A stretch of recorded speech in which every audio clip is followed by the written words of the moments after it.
Joe, tell me how good I look. Let's go to dinner.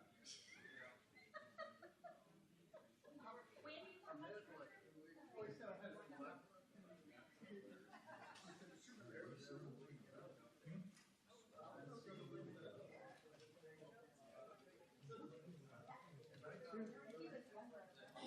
So it looks like. Yeah. See somewhere.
Call to order the New Kent County Board of Supervisors, November 16, 2022, meeting to order.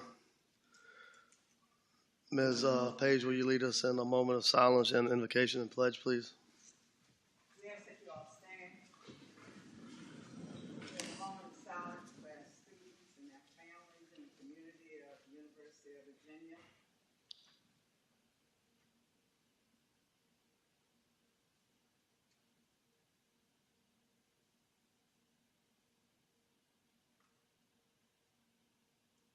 Amen. Let us pray.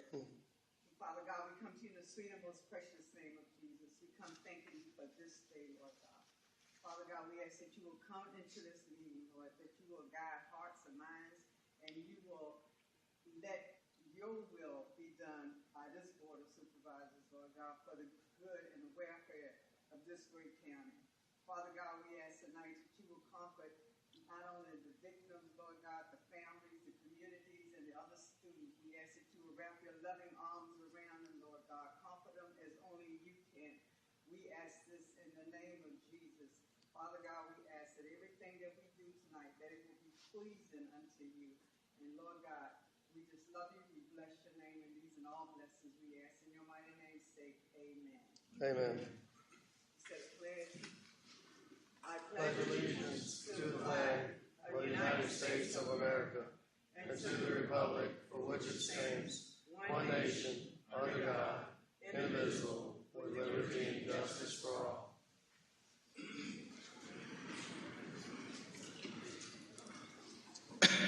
Thank you, Ms. Page.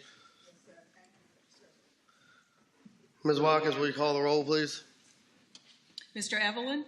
Here. Mr. Tiller? Here. Ms. Page? Here. Mr. Steers? Here. And Mr. Lockwood? Here.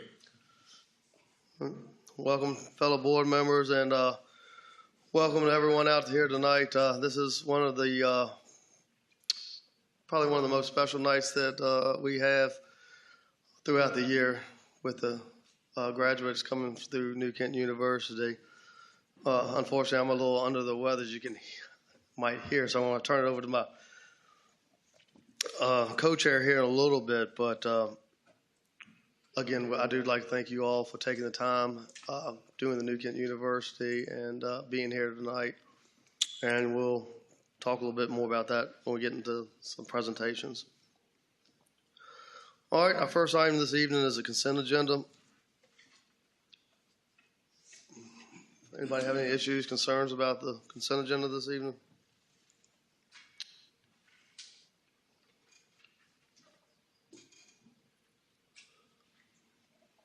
Mr. Chairman, Mr. Teller.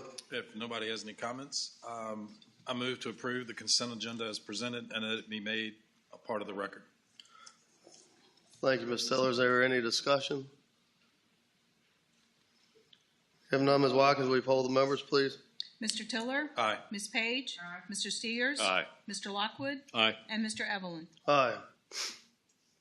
Next, we have two special presentations, and the first one is the New Kent University Class of 22. And I'm going to turn that over to my co-chair, Mr. Tiller. Well, it sounds like everybody had a good time. Got your mic on. Sounds like everybody had a good time this year at New Kent University. And we did hear some nice comments over there at the reception that we had. And I don't remember hearing anybody say anything about improvement other than one man said it was too much homework.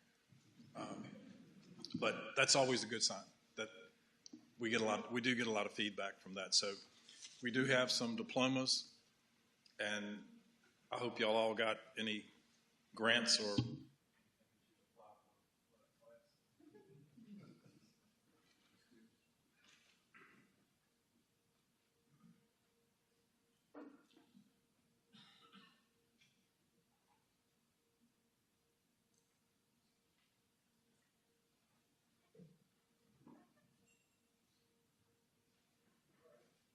Call your name, please come forward.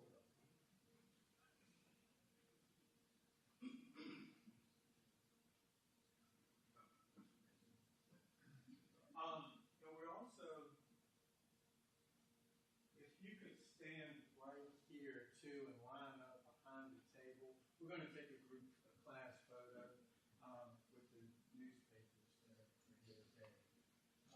Our first graduate is Mr. Jeffrey Benoit. He's not here. Mrs. Angela Griffith.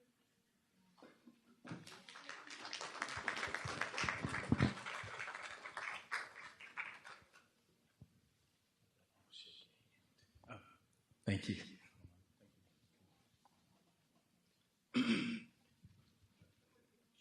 And Mrs. Christy O'Neill.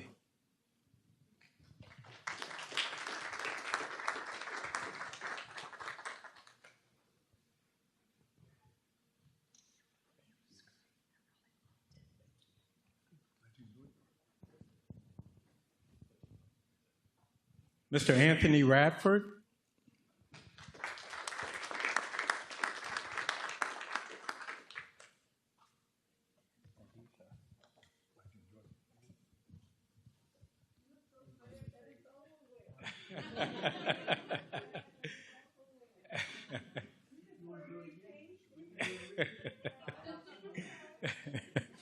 Mr. Joe Bryan.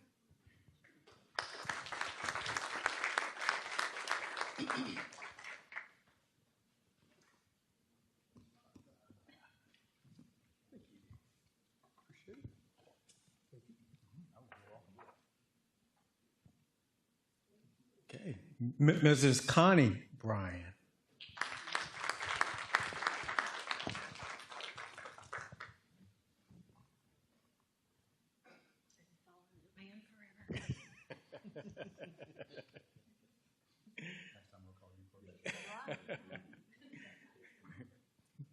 Mrs. Marge Burgess.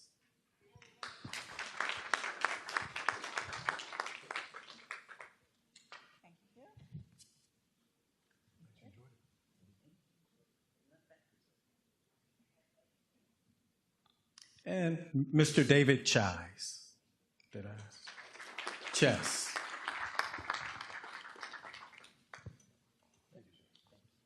Thank you. You're very welcome. Mrs. Connie Flanagan.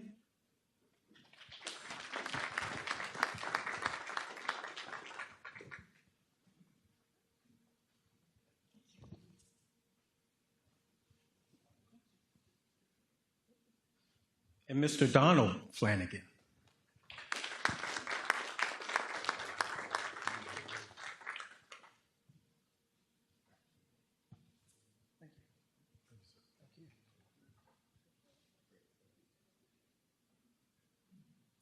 Mrs. Jan Murray.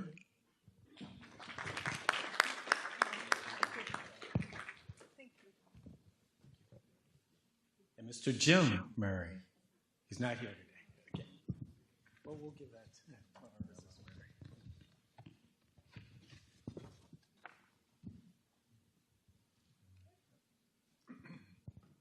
Mrs. Elizabeth Myers.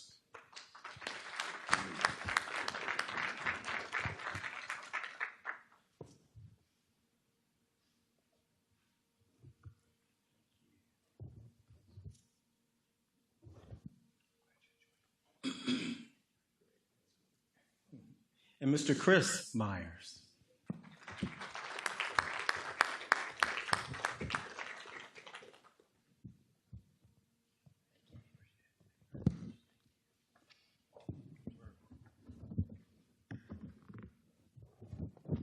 And last but not least, Mr. Thomas Ryan.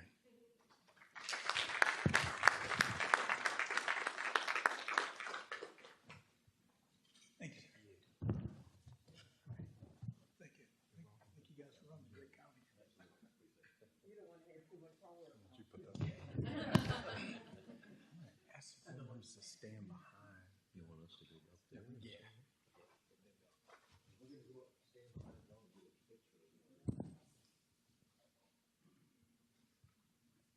Actually, the front of the desk.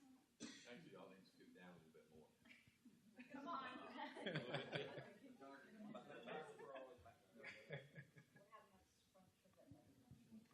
Oh,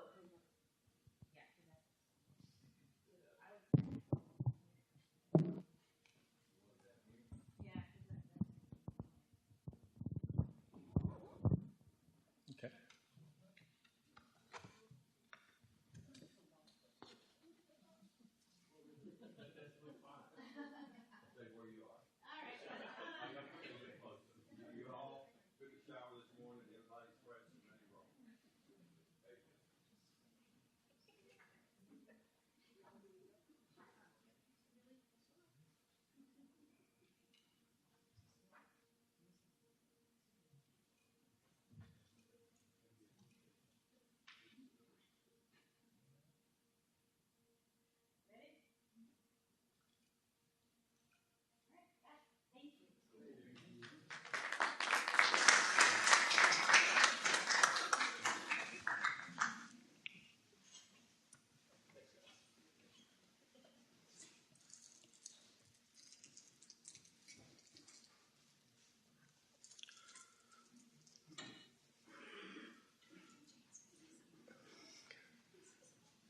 Do you guys have any comments or suggestions or some feedback to tell us how the program went? It was excellent. It was well run. It was excellent.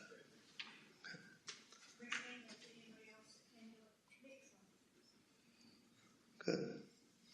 Well, I think I met y'all the first time that at the first meeting, and from the first meeting to your last one, I hope you had a different perspective of how the county operates. Of my 15 years of being on this board, we had a board retreat 3 weeks ago, and I told staff there that I am most proud of our staff, and I really do feel like we have one of the best staffs in the Richmond, actually in the Commonwealth. I'd go so far to say that we have here in New Kent, and I'm so proud of this staff, and I speak on behalf of the board for that. And Krista, Wanda, Shannon, well, Justin's gone, right? Am I missing somebody, Krista? Well, Mr. Hathaway, that's without further ado. But thank you all again for putting on another very successful program and getting the citizens out there to understand exactly what does happen here in county government. We're not always the bad guys. So. We have a graduate here who can join us too. Congratulate.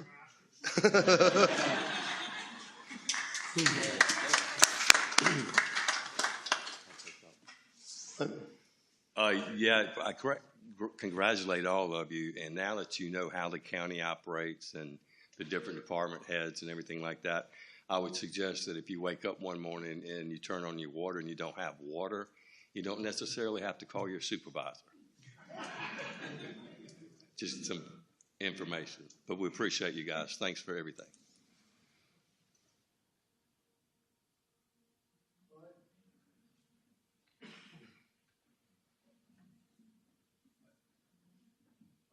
Next is the 2022 Public Safety Cadets. Sheriff McLaughlin. I'm sorry, I didn't. Thank you, Mr. Chairman. Members of the board, Mr. Hathaway, wanted to take the opportunity to introduce the county to one of our newest programs, and that's our Public Safety Cadet Program. Have to pay specific attention to the mentors that are involved. Deputy Ray Gurin is here, Sergeant Brandon Jenkins, and Auxiliary Deputy Stephen Dalton. We have one member of our office, Deputy Trey Humphreys, who could not join us tonight. All four of these gentlemen, and actually Stephanie Torrance has been heavily involved, could not be here tonight. They have put on a 1-week academy for our public safety cadets, a full day each day for the 5 days. And actually these cadets have been involved in a number of our projects already on some public relations events, traffic control, that type of thing. So what I'd like to do is to call, Auxiliary Deputy Dalton up to speak with you regarding the mission of the program, and then he will also take care of introducing the cadets. I'd ask that the cadets come up and stand in front of between the podium and the table for the time being. Yes, you, come on.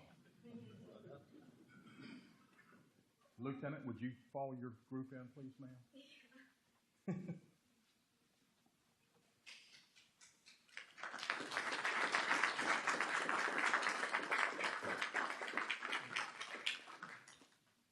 Thank you, Sheriff.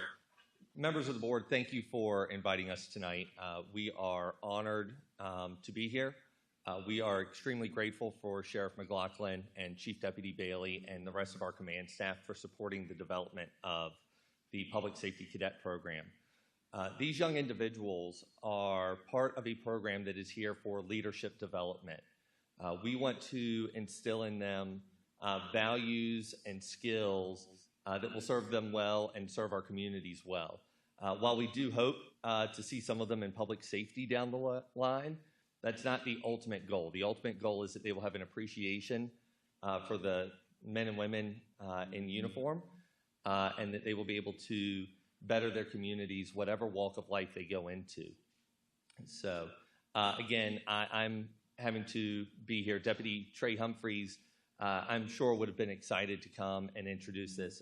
He is truly an outstanding individual. He has put a lot of time and energy into developing this program, and I'm sure that he is sad that he cannot be here, but he is out of town on some training. And again, we have a great group of mentors that meet about twice a month with the cadets. So without further ado, I'd like to introduce you first to Lieutenant Chloe Morris. She is the president of the organization. She has leadership responsibilities for organizing the cadets to ensure that we have coverage at public safety events, PR events, meetings. All right. We also have Sergeant Zion Wilson.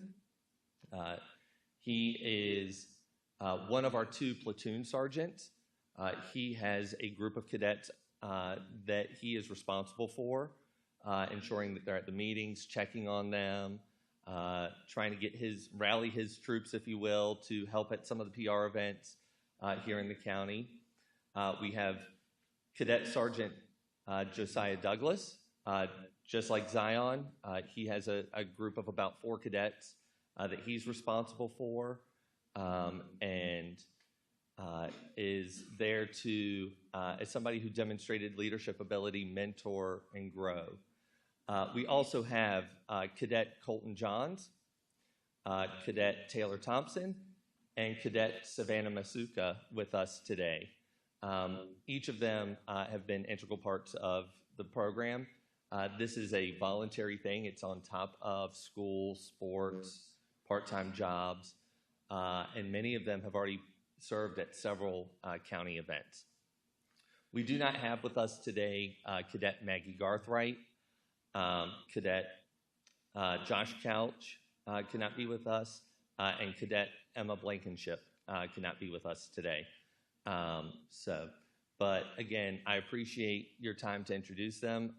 You will see them at many events if you've not already.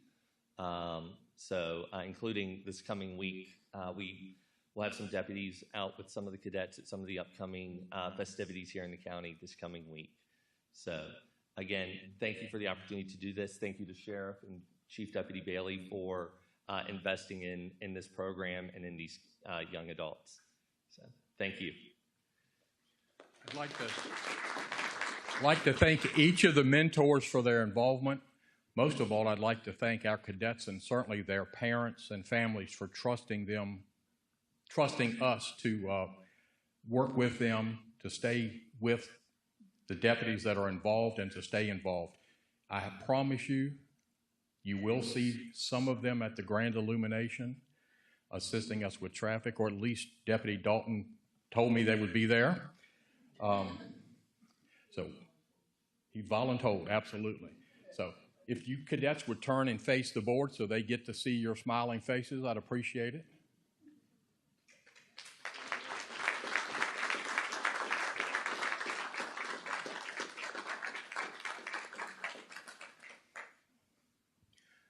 All right, thank you all again, and thank you, Mr. Chair and the board, for allowing us this time.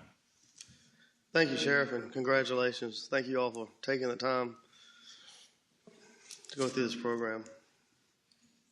Anybody have anything?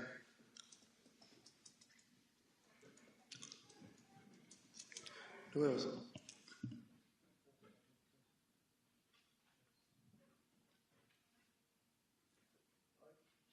Next item is citizens' comment period.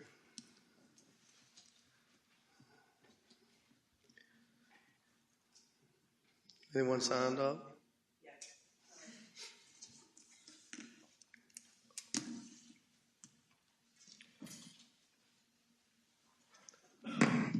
Thank you. All right, during this comment period, when I call your name, I'll ask you to come to the podium, state your name, address for the record. You will be given 3 minutes to speak. First is Joyce Keifert.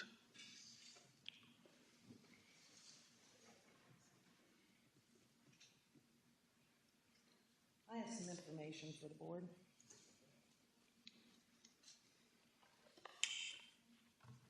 Thank you.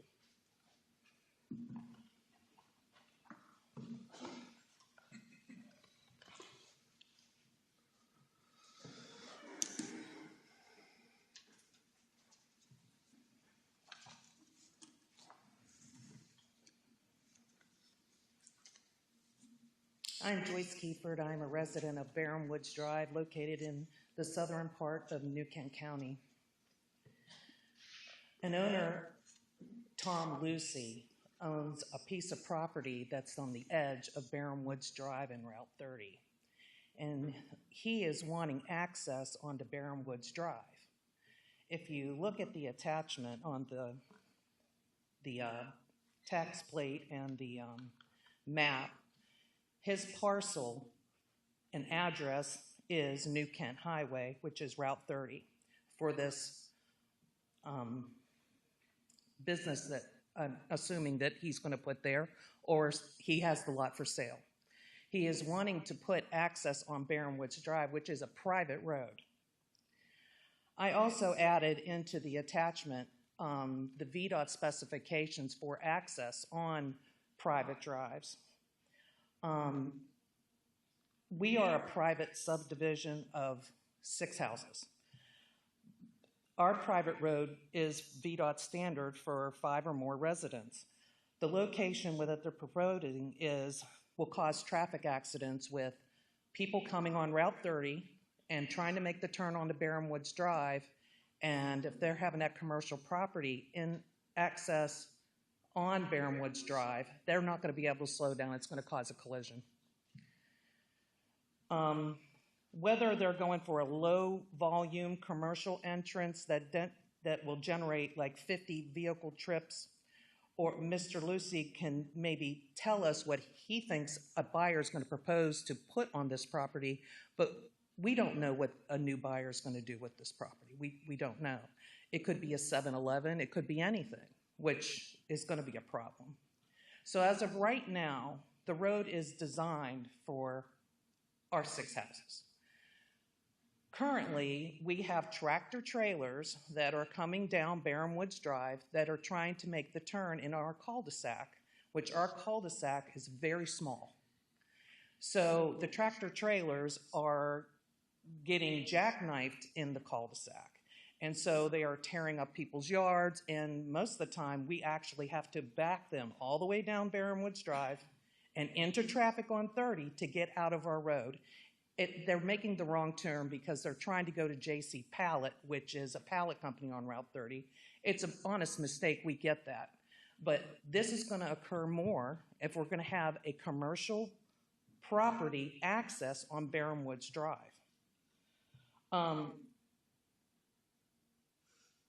We bought our properties because we knew we are going to live on a private road. That's why we bought our homes. If we wanted to live with commercial traffic, we would have bought a house on Route 30. And we did not. We bought our homes on Barham Woods Drive. In closing, our property, just the land assessment this 2 years have gone up $30,000. And we are taxpayers and we are voters. And we do not want commercial access or commercial traffic on Barham Woods Drive. And I thank you for listening to me on about this issue. Thank you. Yes, Mr. Lockwood, you're looking at this a little bit. Yeah, we've already spoken about this, and there is some question about what could even be done there with commercial property. It's a very small lot, very strange layout to it. So we're looking into it and see what we can do. I do know that that lot was deeded a driveway entrance, from what I understand, on Barham Wood, and I believe that occurred before it was zoned commercial. So I don't know what the ramifications of that are at this point, but we'll look into it. Well, Mr. Lockwood will get back in touch with you. Yeah, I'll be in touch with you. All right. Next is, I guess we have two, Reverend Hathaway and Reverend Arlette.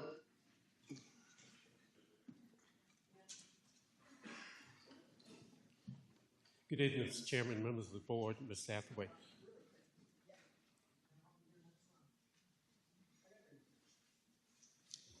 Please. I'm Reverend Milton Hathaway, and I live at 9001 Crumps Mill Road in Quinton. I'm here for two reasons tonight. First of all, to say thank you for all the things you do throughout the year, and certainly wish you all a very happy and blessed Thanksgiving. The second reason, really important, is the opportunity to introduce our new pastor of New Covenant Community Church. We've wanted to do this for a while, and she's been excited to meet you. Reverend Angela Bartlett comes to us with an ocean of experience, over 20 years in ministry, 18 years as an executive pastor. She is just totally committed to ministry, so we feel blessed to have her at New Covenant Community Church. She's committed to New Kent, and I wanted her to be here tonight to meet you and just to introduce herself. Good evening. Thank you all. It's an honor and a privilege to stand before you and just to be invited to the New Kent Supervisors meeting tonight. I just thank you all for receiving me. And if there's anything that New Covenant Community Church or that I can do for you, please reach out. Please let us know. We're here to serve the community. That's all I have. Thank you. Congratulations.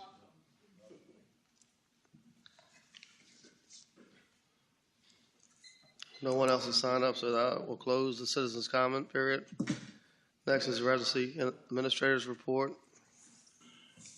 Mr. Wynn. Mr. Chairman, members of the board, Mr. Hathaway, Marshall Wynn with VDOT.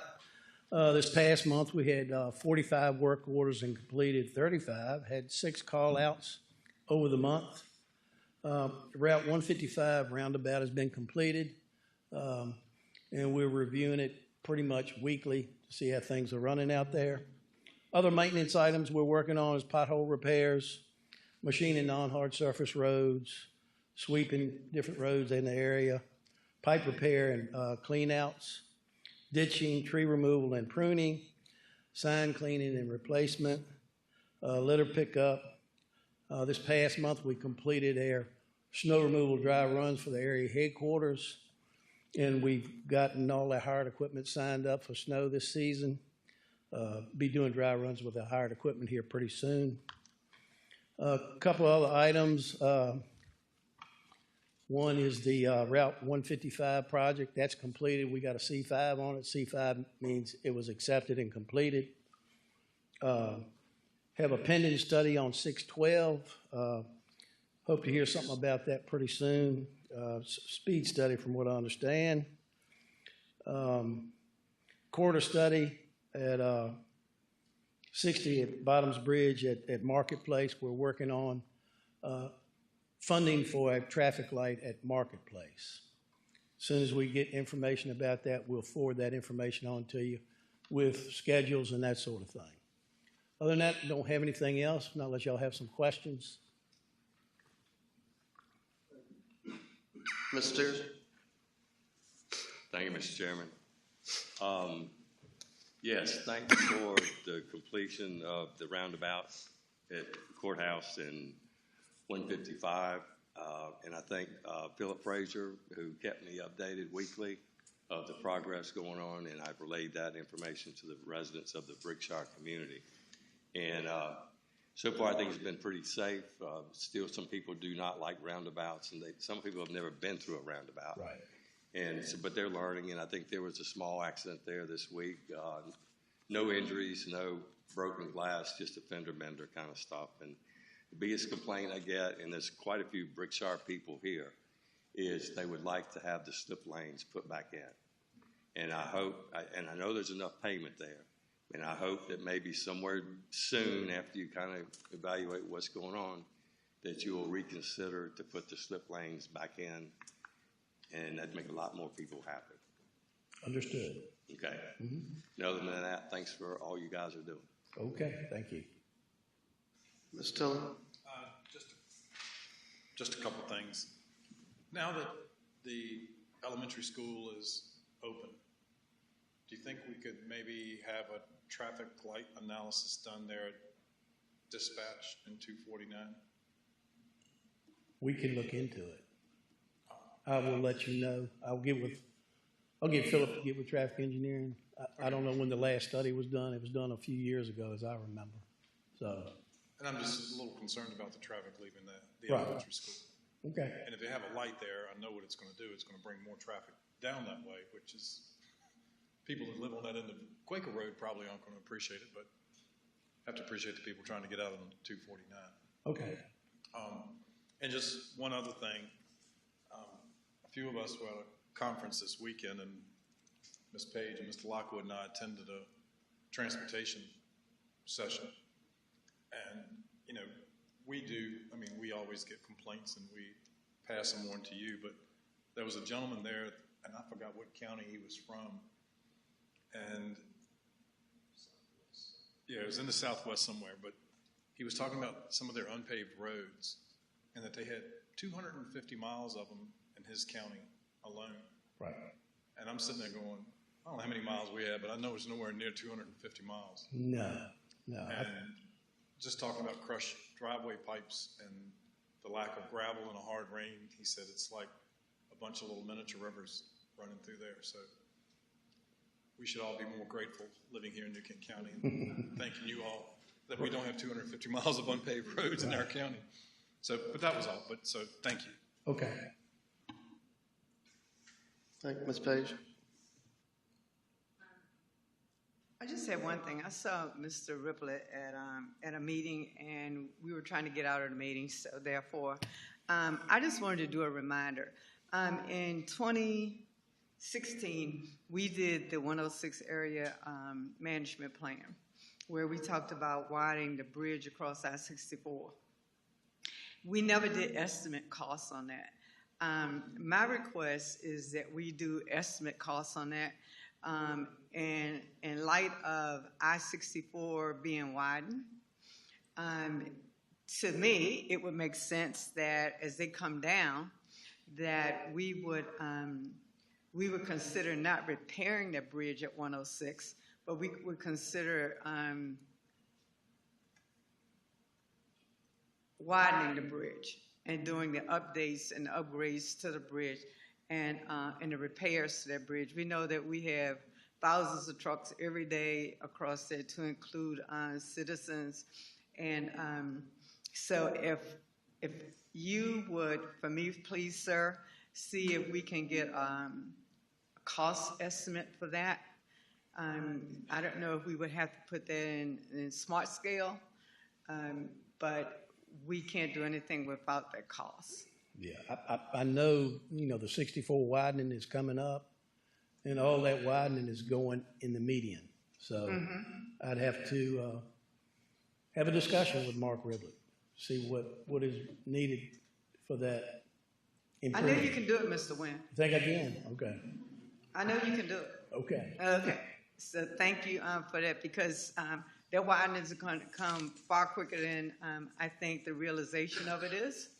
And so instead of going back and then widen it from 1 lane to 2 lanes, to me, cost effective while we're working on it, to work on it.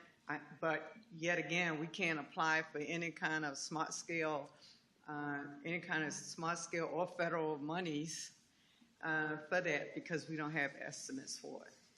So thank you so much. That's all I have, sir. Okay, Ms. Page. Ms. Lockwood? Mr. Wynn, it's been a little while since we got an update on the improvements on 33, which are I know the turn lane off of 30 onto 33. Also the signage and speed limit signage on the roads, and haven't heard anything of late. The last update that I got was the rumble strips that they were talking about putting in at their speed reduction from 55 to 45. Right. They were going to move them back further down the road so it wasn't in front of the residents. But other than that, I haven't heard any updates as to when that work would be done. We've already priced out the your speed signs and all that stuff. So any update that you're aware of, or? I will check on it and get back with you, okay? That's on 33 itself before 33 you go into through- West Point, where that corridor study was done. It was done, and Yeah. the plan was, as far as I know, was approved. I mean, I think Philip presented that to Rodney, and Yeah. He probably has some information he can share. It looks like it. So some of the things that we committed to doing were the striping and the signing improvements. And that was supposed to be done last week, and it got delayed for whatever reason. So it's still upcoming. We'll probably have to wait until the pavement temperatures kind of rebound after the next cold couple weeks. But that is one of the things that we're prioritizing for the end of the year. As far as the turn lane extension, currently we do not have a funding mechanism to complete that. And we'd be more than willing to work with you guys to determine how we accomplish that. But at this point, there is no plan to actually construct the turn lane improvements. Okay, thank you. That's all I've got. Thank you, Ms. Lockwood. Ms. Tiller, you have one other thing? One more item. Getting off at exit 205 eastbound, and you're coming, if you decide to come down the hill towards 60, I know when you get down there, there's two left-hand turn lanes. Right. Is there any way we could get some signage closer up to the, I guess, the on-ramp onto 249, saying that there are two left turn lanes ahead? Because a lot of people will come off that ramp and then they'll get down in that right lane and just stop because they can't get over to the other lane. Just to let them know that there is two left Second turn lane. turns ahead. We'll look into that too, so, Okay. All right, thank you. okay. We keep talking now. We're starting over. Mr. Wynn, you know, on the Transportation Safety Commission, I started 3 years ago asking for repaving of Kentland Trail, and I think you guys and Philip said that you have requested it. It's on the agenda for next spring from Courthouse Road to Brickshire entrance, but you're waiting to see if it's going to be funded. Is there any update on the funding? From what I remember from the 2023 schedule, part of Kentland Trail is on the schedule, and I'll send you that. But has it been funded? Yeah. And It's been scheduled work. And it's all of Kentland Trail from Courthouse Road to Brickshire. I don't know how far it goes. I'll have to get that information and send it. I'll send it to Mr. Hathaway so he can share it with you. Okay. Okay? I'll send the whole schedule for But New is Kent to it Mr. scheduled to Hathaway. be done next spring? Scheduled for next spring from what I remember. Okay. Thank you, sir. Anybody else? Hi, Mr. Wynn. I do know that there's been a whole lot of animal hits here lately with the deer and everything and rut, so I appreciate y'all getting off. You know, I had a few calls about that and appreciate y'all getting there and taking care of that. I've tried to help you the best I can in the evening, taking care of a few of them. But anyway, I'm putting them down. But hope you have a good Thanksgiving, and I have nobody has called me with any complaints, so. Okay. Yep, so. Y'all have a good Thanksgiving. Y'all have a good holiday and Thanksgiving too. Thank you. You too.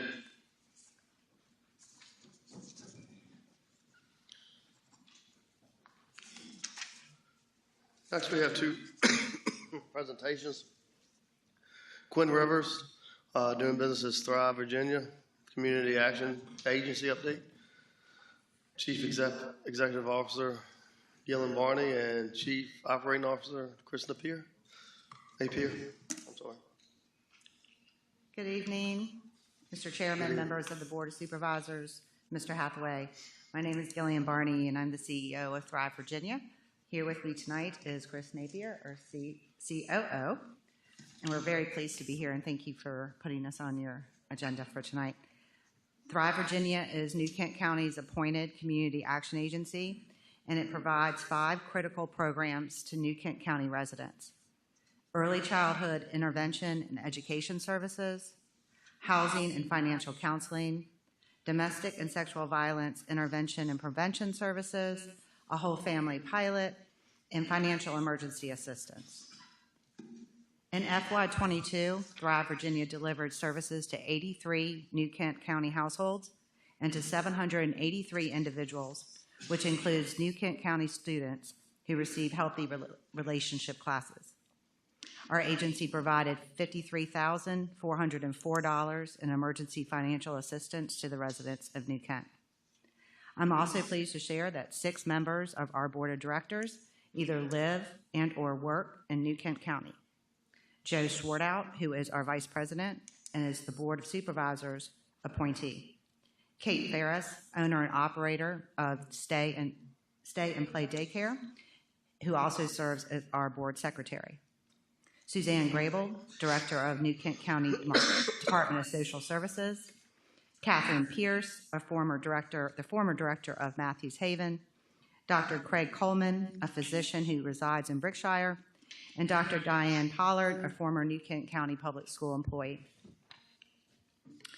Some examples of the services that we provide to New Kent County residents include housing and financial counseling from a certified HUD counselor, a summer camp for kids who have either witnessed or experienced violence in their home visiting services and parental coaching to households referred to us by the Department of Social Services, healthy relationship classes in schools, and advocacy and intervention services for domestic and sexual violence survivors. Through our services, New Kent County residents were able to obtain safe and affordable housing, improve their basic education, obtain safe temporary shelter away from an abuser, obtain employment making a living wage, improve their mental and behavioral health and well-being, improve their skills related to the adult role of parent or caregiver, improve their financial well-being, and met their basic needs for 90 days. Thrive Virginia has recently submitted a county budget request in the amount of $25,000, which will allow us to continue to provide programming that meets critical community needs free of charge. It would also help us to remain a vital referral source for the New Kent County Department of Social Services, the Chickahominy Health District, Victim Witness, New Kent County Sheriff's Office, and New Kent County Public Schools. Additionally, it would help meet our 20% match requirement for our TANF, which is Temporary Assistance for Needy Families funding, which is used to provide emergency financial assistance to eligible New Kent County residents. I thank you for the opportunity to speak with you this evening and for your consideration of our budget request. Thank you. I'll be happy to answer any questions anyone might have. Thank you very much. Board members have any questions or comments? Ms. Martin? Thank you very much. Thank you. Next is the Chickahominy Health District Community Health Improvement Plan. Ms. Hines?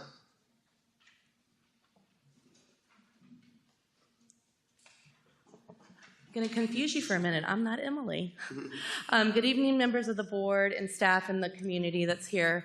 For those of you who don't know me, I'm Kim Turner with Parks and Recreation, and one of the neat things our department gets to do is collaborate with the community. And so I'm here to introduce tonight one of those collaborations that we have.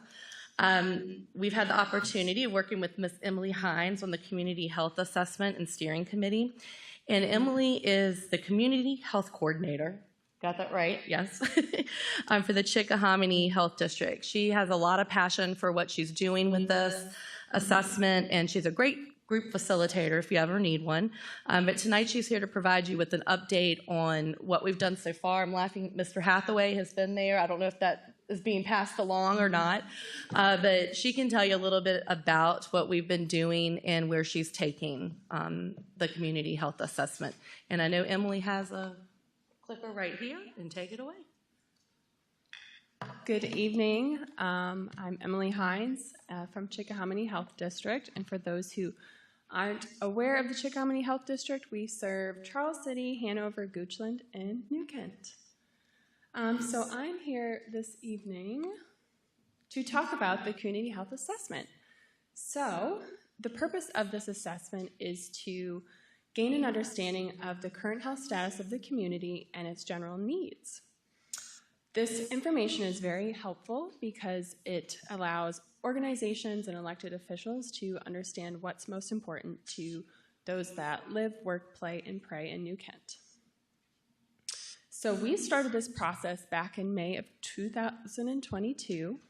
We have a steering committee made up of various partners like Parks and Rec, the faith-based communities, Fire EMS, Emergency Management, Thrive Virginia, DSS, I could go on. But so they're coming together to review a huge piece of this assessment, which is data collection. So we did a large community health survey, which we got 332 responses. We did 3 focus groups and 3 key informant interviews with subject matter experts. After we got all of that data collected, the steering committee wanted to review it, and they established health priorities. I'm going to get this right. There we go.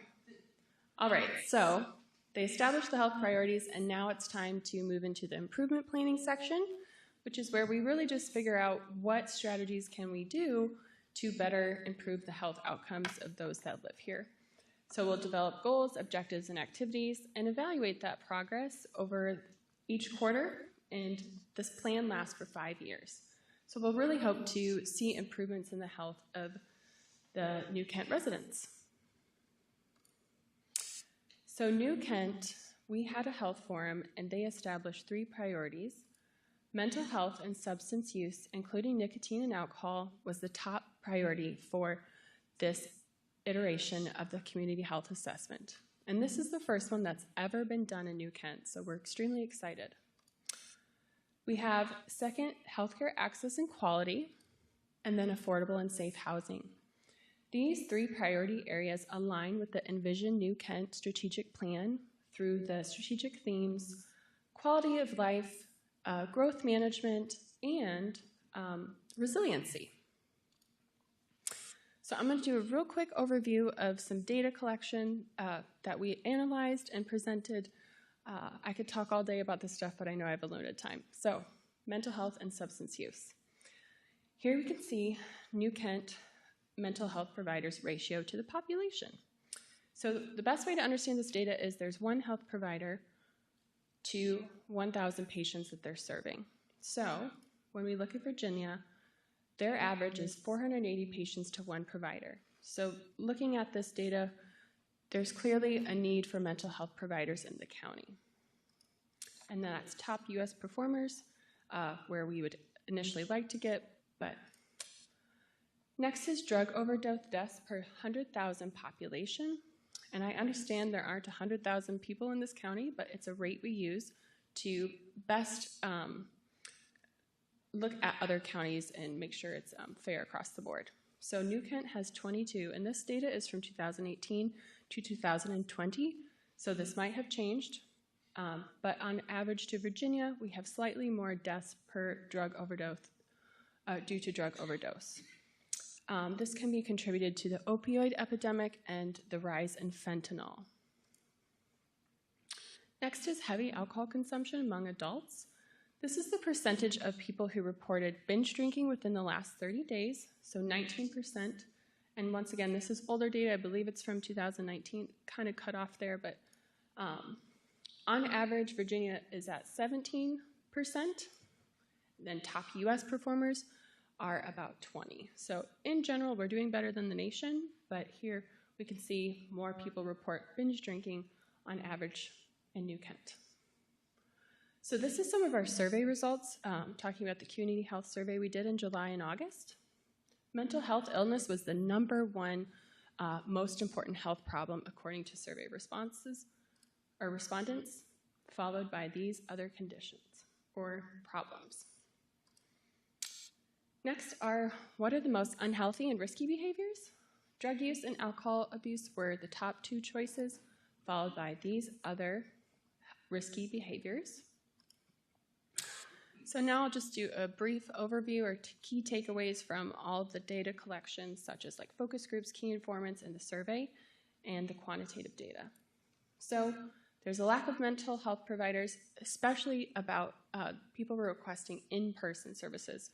You know, it's a demand to have a therapist in the room. Also, it's difficult to recruit mental health providers. This might be due to the rural area, but there's also just across the nation a workforce shortage. Isolation from COVID has led to a lot of mental health and behavior issues. This was reported by mental health professionals in the area, as well as in the schools. They're seeing more anxiety and depression. Lastly, drugs have become more deadly. As I mentioned, fentanyl is very awful and causing lots of unexpected deaths. All right, second health priority, healthcare access and quality. And if you have questions, I'll be happy to answer them at the end. So the ratio of the population to primary care physicians, once again, for every doctor, they're serving almost about 3,000 patients compared to,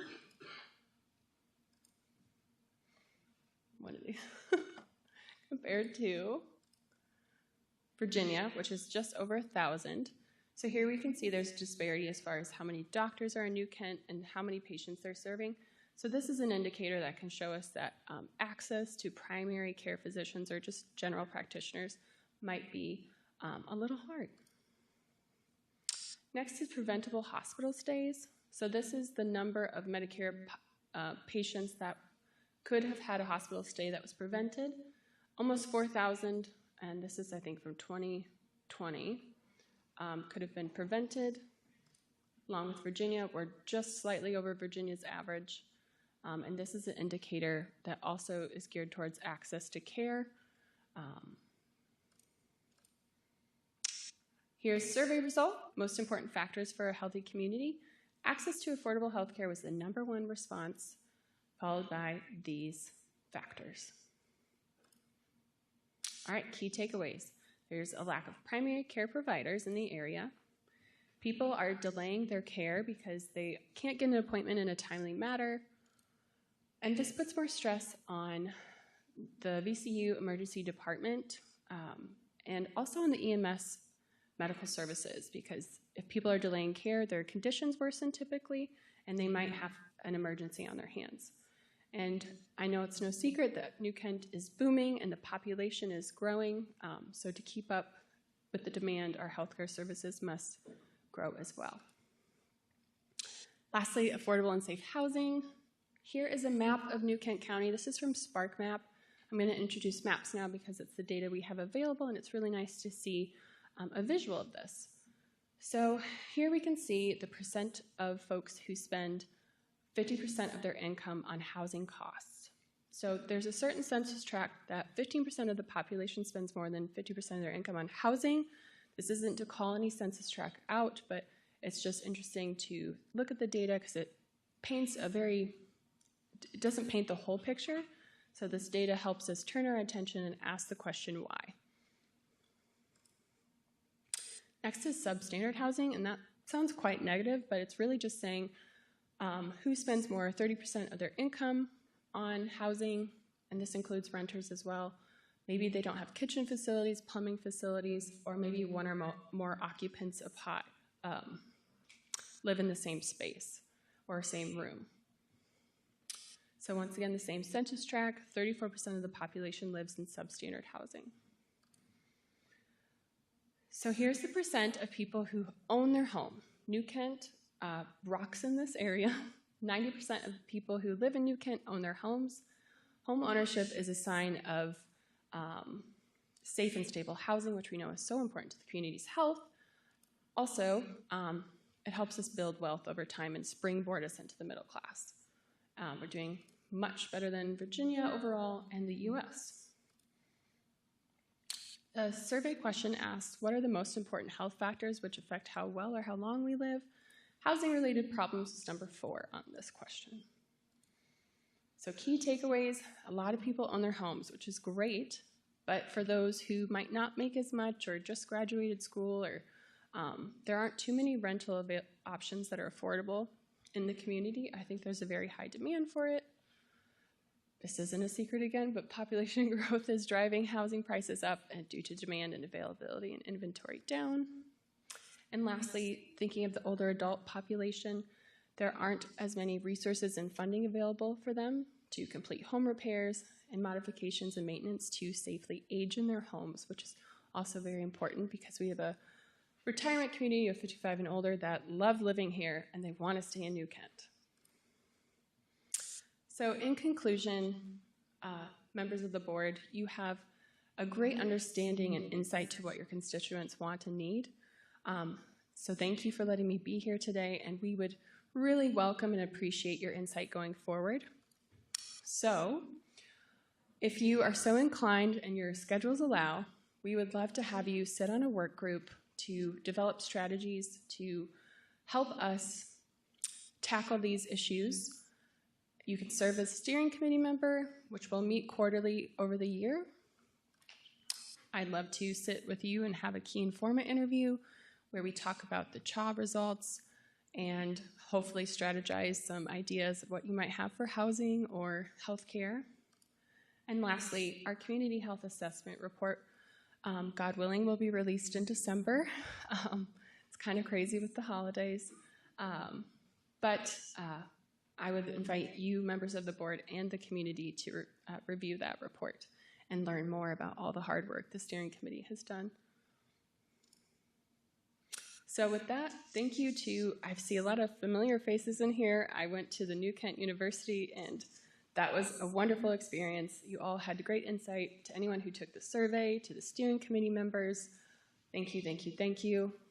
Let's be the most accessible, inclusive, and safe and healthy county to grow and thrive in Virginia. Sorry, that was a lot. No, that was very good. Thank you very much. Anybody have any comments? I do think, we hear that from the sheriff's department all the time about the mental issues, trying to get somebody in the help they need, and there's just nobody there. I mean, you're tying up officers 10 or 12 hours, I think you said before. So obviously that's a need. Hopefully the state can figure out some ways to help with that. Yes, I hope so as well. Mr. Chair. Yes, ma'am. Ms. A Page. couple of things I'll say we're working on, and that is connectivity. When we talk about the primary care physicians and the amount that we have in New Kent versus our population, I think it becomes a result of the inability for especially our older adults to be able to have safe transportation to get to their other physicians or specialists. And so that's one thing, is connectivity, not only for our older adults, but throughout our county. The other thing is, what is affordable housing? Everybody's talking about affordable housing. And so we have builders and developers that come in with houses that are $300,000 and $400,000 and $500,000. How in the world can you afford it? What's affordable for a teenager graduating from school or college to move to New Kent with affordable housing? And then what's affordable for our seniors that are living in substandard housing? What's affordable for them? And so that's a question that I've asked several groups. And so if we could find that answer, I would be absolutely delighted.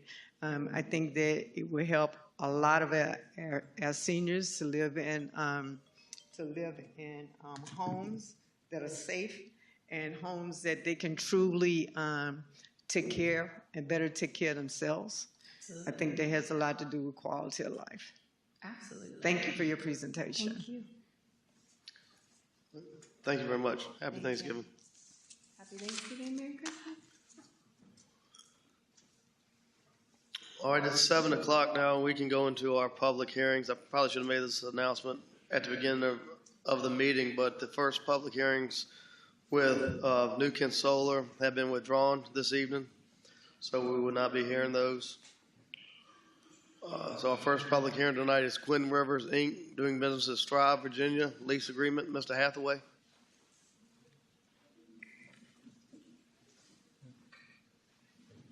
Thank you.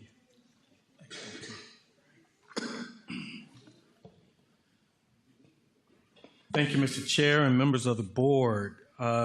This evening, for the first public hearing, you have before you a proposed lease agreement with Quinn Rivers, doing business as Thrive, Virginia, to continue their existing lease for a 3-year period.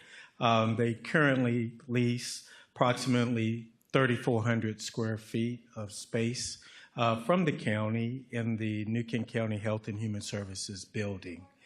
No changes are being proposed to the conditions of the lease, to the lease amount, which is an annual lease payment of $51,828. So it's essentially the same lease as current, but extended for a 3-year period. Well, thank you, Mr. Hathaway. I'll open the public hearing. Has anyone signed up? No one signed up. I'll close the public hearing. Any comments, questions? If not, I'll entertain a motion.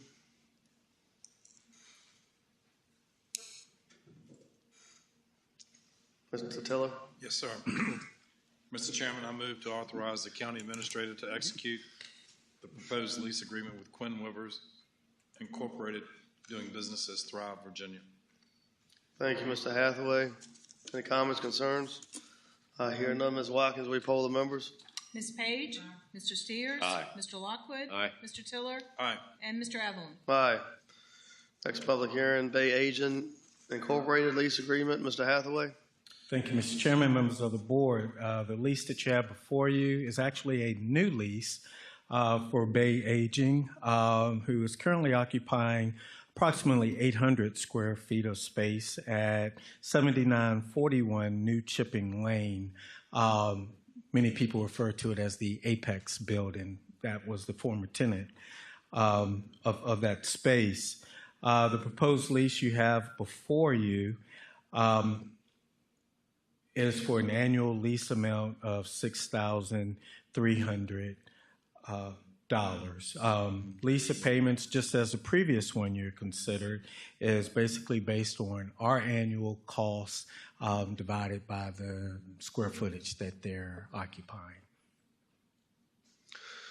And I would like to add, too, Bay Aging has leased space from the county since 2008. They have recently moved to a new location out of the Human Services building to the new facility at 7941 New Chipping Lane. I also would like to highlight in this lease, the first lease payment would not begin until October of 2023. That was an agreement made during the lease negotiations. The county asked Bay Aging to relocate, and due to that relocation, there were some additional costs that Bay Aging had to pay, and that was for the relocation of their radio communication equipment, new office furniture to upfit that space, and there was some electrical work that needed to be done to that building as well. Therefore, that pretty much took their budget for this year. And they're on a federal fiscal year. Their fiscal year begins on October 1. So that's why we have the October 1, 2023 date as the first lease payment. Sounds reasonable. Thank you, Mr. Hathaway. I'll open the public hearing. Anyone signed up? No one signed up. I'll close the public hearing. Anybody have comments, questions for Mr. Hathaway? Mr. Lockwood, you have a motion?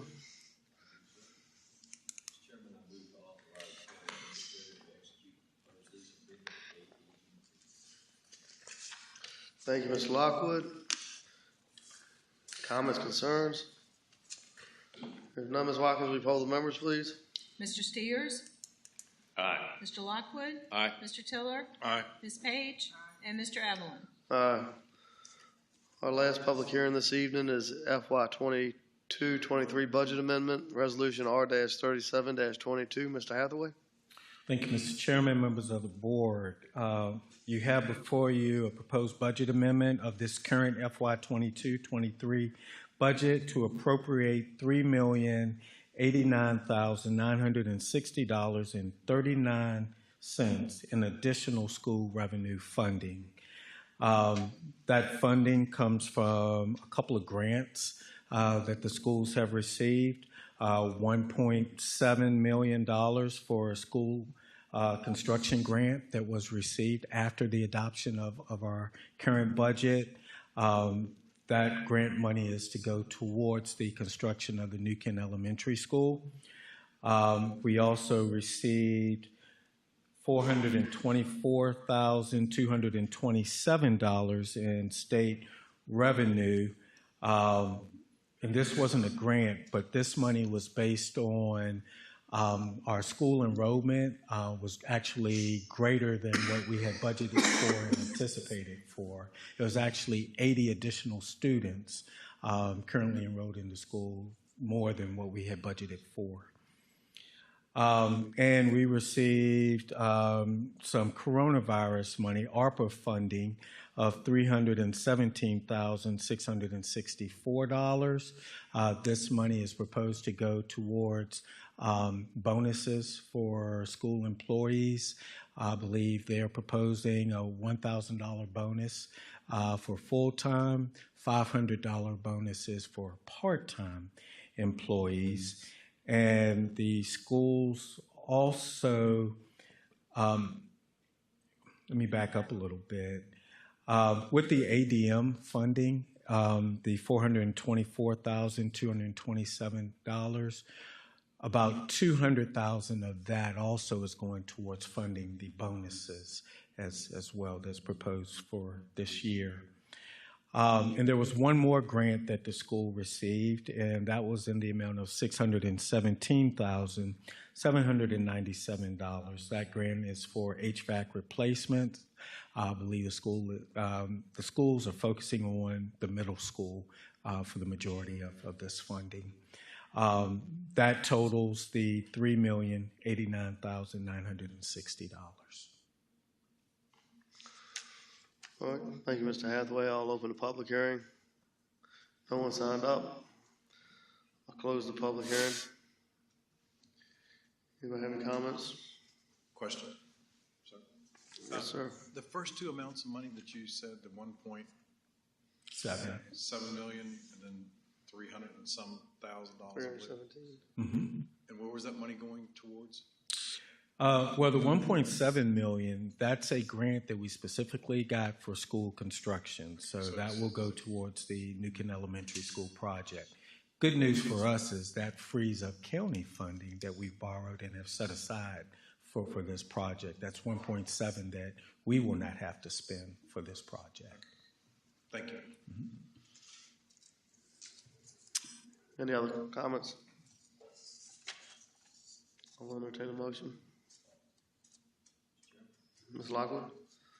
I move to adopt resolution R-37-22 to amend the FY 2022-2023 operating budget by appropriating $3,089,960.39 in additional school revenues. Thank you, Mr. Lockwood. Is there any comments, concerns? If none, Ms. Watkins, we poll the members. Mr. Lockwood? Aye. Mr. Tiller? Aye. Ms. Page? Mr. Steers? Aye. And Mr. Evelyn? Aye. Thank you, Mr. Hathaway. We're going to skip down here and go to appointments.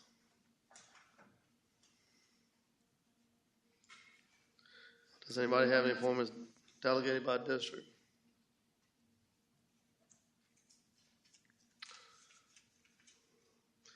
I don't, but I do have a question, Mr. Chairman. Yes, sir. I know we have some people whose terms are expiring in December. Are we going to be reappointing them in December or do we wait till January? Because we have a couple committees that meet before we would meet again in January. You can do either way. You could be able to do it in December or in January. A lot of times, I mean, you just let your person know they can hold over, but you can reappoint in December. Okay, thank you. Ms. Watkins will have us list, I promise you that.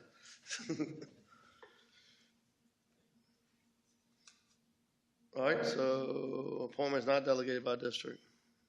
Anybody have any?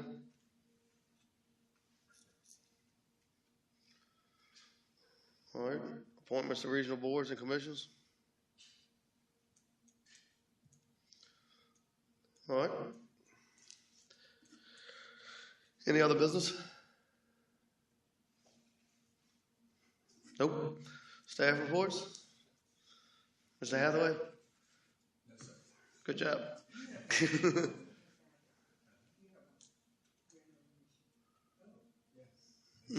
Thank you. I'd like to remind the public that our grand illumination event is scheduled for Sunday after Thanksgiving. I believe that's November 27th, starting at 3 until 6 p.m. here in our courthouse administration campus. I believe we have over 30 vendors. We are at capacity. We're looking for a great turnout and a great event. So if you're available, please come to our grand illumination event, November 27th. Great event. Thank you, Mr. Hathaway. And everybody puts that on. All right, elected officials report. We'll start with you, Ms. Steers. I know you got a lot going on here next week or so. Yeah. The Forge Foundation will be hosting the 13th annual Thanksgiving feast on Thanksgiving Day, serving approximately 1,000 meals at 99 cents a piece. It's for anybody and everybody in the community. We're picking up 50 frozen turkeys tomorrow and hams and everything, getting ready to start that. And then also the Providence Forge Christmas Parade will be on Sunday, December the 11th at 2 o'clock. And we'll start at Olivet Church, or excuse me, we'll start at Carriage Road and go to Olivet Church Road and make the loop and come back. And if you'd like to enter a float or a vehicle or any entry, you can pick up a form at C&F Bank in Quinton or in Providence Forge. And that's it. Thank you. Thank you, Ms. Steers. Ms. Tiller? Just to tell everybody, I hope they have a happy Thanksgiving and be safe. And we'll see you back here next month. Thank you, Ms. Page. I just wanted to say that I saw on a billboard today, it said Thanksgiving is just not a day.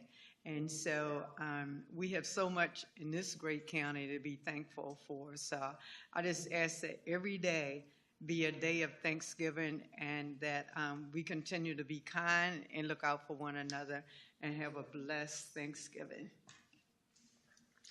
Thank you, Ms. Page. Ms. Lockwood? I just wanted to touch a little bit on the health district's presentation that we had, specifically about the substandard housing, and I know that affects a lot of seniors in the community, and there is help out there. So there are organizations. I know I volunteer with one, Proclaiming Grace, and that is one of their missions that they do is home repairs for people that can't afford to do them themselves, to try to keep people in their homes, especially seniors. So there is help out there. There's always more that we can do, but if there's anybody that you know that is in a situation like that, please reach out to organizations like Proclaiming Grace and certainly work through Department of Social Services. They can assist as well. That's all I have, other than we are very fortunate to live in a beautiful community like New Kent. Just another reason to be thankful today, and especially with Thanksgiving, and hope everybody has a beautiful holiday. Thank you. Thank you, Ms. Lockwood. Well, I think that's it. No Nobody has anything else. The next regular scheduled meeting of the Board of Supervisors will be held at 6 p.m. on Monday, December 12th, 2022. And the next work session at 9 a.m. on Tuesday, November 29th, both in the boardroom of the County Administration Building. Motion for adjournment. Mr. Chairman. Thank you, Mr. Tiller. Ms. Watkins, will you poll the members? Mr. Tiller? Aye. Ms. Page? Mr. Steers? Aye. Mr. Lockwood? Aye. And Mr. Evelyn? Right. Good evening.